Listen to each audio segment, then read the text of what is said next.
پیری مریدی اسلام میں کہاں ہے، اور جن مزاروں پہ آپ لوگ جاتے ہو وہ پتہ نہیں کہ خود کس حال میں ہیں،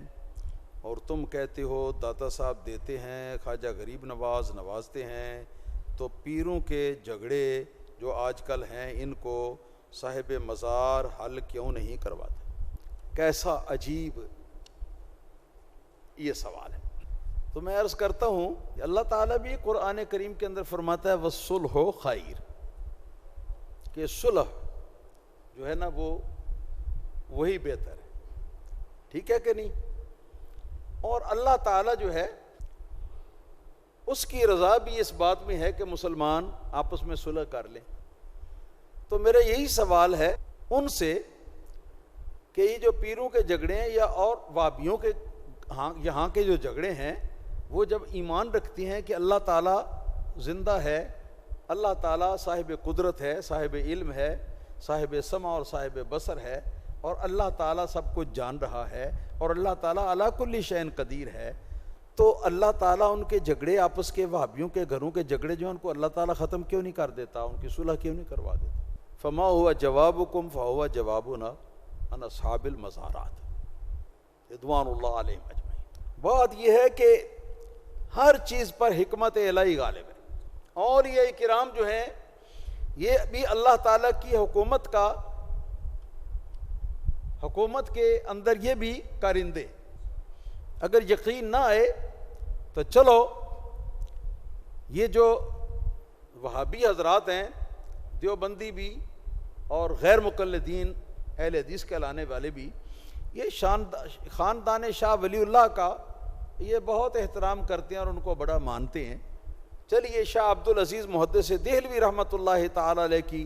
یہ تفسیر جو ہے اس تفسیر کو دیکھ لیں کہ اس تفسیر کے اندر انہوں نے باقاعدہ یہ آخری سپارے کی تفسیر کے اندر انہوں نے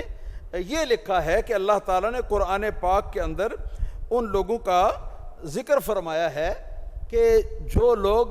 جن کی ارواح مقدسہ جو ہیں وہ جسموں سے وہ نکل گئی ہیں، اور اب ان کا تعلق روح جسم کے ساتھ بھی ہے، اور عالم کے اندر وہ اللہ تعالیٰ کے جو کارخانہ کائنات کو چلانے کے لیے اللہ پاک نے جو رضاکار بنائے ہوئے ہیں ان رضاکاروں کا وہ حصہ ہیں، تو وہ رضاکار جو ہیں وہ کائنات کے اندر مختلف قسم کے کام جو ہیں ان کو انجام دیتے ہیں۔ یہ سب کچھ اللہ کی اذن سے، اللہ تعالیٰ کی مرضی سے ہوتا ہے، اور جہاں اللہ نہیں چاہتا تو وہاں اللہ تعالیٰ کا ایک ولی ایک صاحب مزار کیا ہے، اگر سارے لوگ بھی مل کے وہ اللہ تعالیٰ سے وہ کروانا چاہیں یا وہ کہتے رہیں کہ یہ کام ہو جائے تو وہ کام نہیں ہو سکتا۔ اللہ تعالیٰ کی مصلحت یا اللہ تعالیٰ کی حکمت جو ہے اس کے آگے تو کوئی نہیں آ سکتا، اس کے آگے کھڑا نہیں ہو سکتا۔ اللہ تعالیٰ کے پیغمبر جو ہیں ان کا بھی یہ حال ہے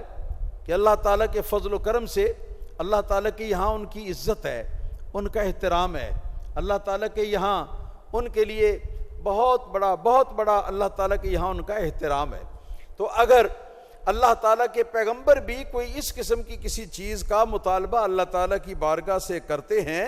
کہ جو حکمت الہی کے خلاف ہے، تو اللہ تعالیٰ کی کتنی مہربانی ہے اپنے پیاروں پہ کہ اللہ تعالیٰ اپنے اس طرح کے جو پیارے ہیں انہیں خبر دے دیتا ہے کہ تم یہ چیز مجھ سے نہ مانگنا۔ کیوں؟ اس لیے کہ لأنہم آتی ہے عذاب غیر مردود، ہے جی، اس لیے کہ قوم لوط پر وہ عذاب آ رہا ہے کہ جس کو رد نہیں ہونا میری حکمت اور مصلحت کے مطابق، ہے جی۔ اے ابراہیم آئندہ مجھ سے یہ سوال مت کرنا۔ تو یہ بھی اللہ تعالیٰ کی طرف سے بڑا اعزاز ہے نا، وہ کہیں گے کہ پھر ہماری طرح ہی ہوئے نا وہ بھی انبیاء بھی، نعوذ باللہ ثم نعوذ باللہ۔ میں کہتا ہوں تم کروڑ مرتبہ کعبہ شریف میں کھڑے ہو کر اللہ تعالیٰ سے کوئی چیز مانگو اور اللہ تعالیٰ تمہیں نہ دینا چاہتا ہو، تو اللہ تعالیٰ تمہیں کبھی کہتا ہے کہ بھئی یہ چیز میں نے نہیں دینی، اس چیز کے بارے میں مجھ سے سوال نہ کر؟ کبھی کہتا تمہیں؟ وہ کسی وابڑے کو، کسی بڑے کو ان کے کبھی کسی اللہ تعالیٰ نے فرمایا ہے؟ مگر اللہ تعالیٰ اپنے انبیاء علیہ السلام کو قرآن کی گواہی کے مطابق اپنے انبیاء علیہ السلام کو یہ بات سمجھا دیتا ہے کہ نہ بھائی اس کے بارے میں مجھ سے سوال نہ کرنا، باقی جو مرضی سوال کرو میں انشاءاللہ وہ پورا کروں گا۔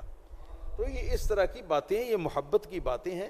محبت کا یہ انداز ہے، ہاں جی۔ اگر کوئی پیار والا کوئی بات کرے، کوئی مطالبہ کرے تو اس کو یہ بتا دیا جائے پیار کے ساتھ، محبت کے ساتھ کہ بھئی یہ بات مجھ سے مطالبہ نہ کرنا اس لیے کہ میری فلاں میری حکمت ہے، یا فلاں میری مصلحت ہے، یا فلاں میری مجبوری ہے۔ مجبوری کا لفظ عام انسانوں کے لیے استعمال کر رہا ہوں، اللہ تعالیٰ کے لیے مجبوری کوئی نہیں ہے، اس کی حکمت ہوتی ہے۔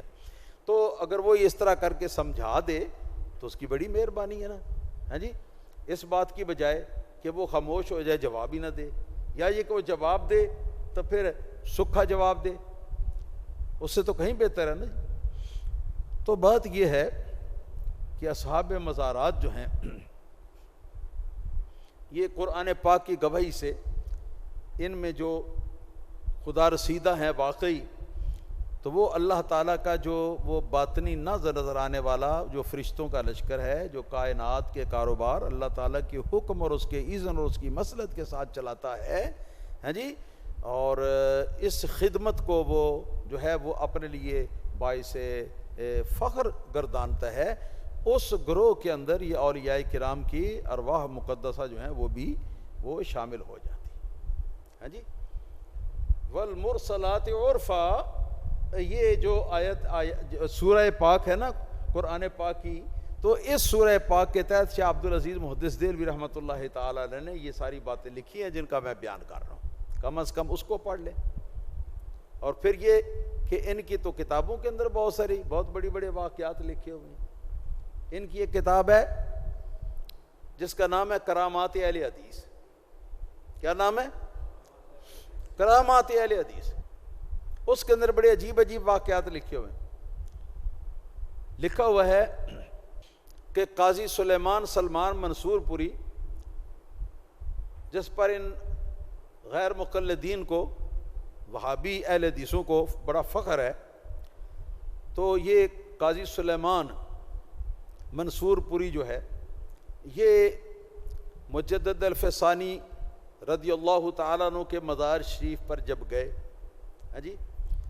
تو وہ کہتے ہیں کہ مجدد صاحب نے باقاعدہ اپنا ہاتھ نکالا قبر سے اور مصافحہ کیا میرے ساتھ، اور پھر میرے ساتھ آمنے سامنے انہوں نے باتیں بھی کی، مجھے باتیں بھی سمجھائیں، ہاں جی۔ تو اگر مزارات والے مصافحہ کر سکتے ہیں، آمنے سامنے باتیں کر سکتے ہیں تمہارے قاضی سلیمان سلمان منصور پوری سے، تو اس طرح کے اور کام بھی تو کر سکتے ہیں نا۔ اور پھر کس ولی کی بات کی ہے جو ولی ہے ہی ہمارا، مجدد الفسانی تو ہمارے ہیں نا، ان کے تو نہیں ہے نا۔ اس طرح کی اور بھی واقعات ہیں بہت سارے، جن کو اگر میں بیان کروں تو کئی گھنٹے اس کے اوپر محیط ہوں، اس بیان کے اوپر۔ بہرحال اللہ تعالیٰ ان لوگوں کو ہدایت عطا فرمائے۔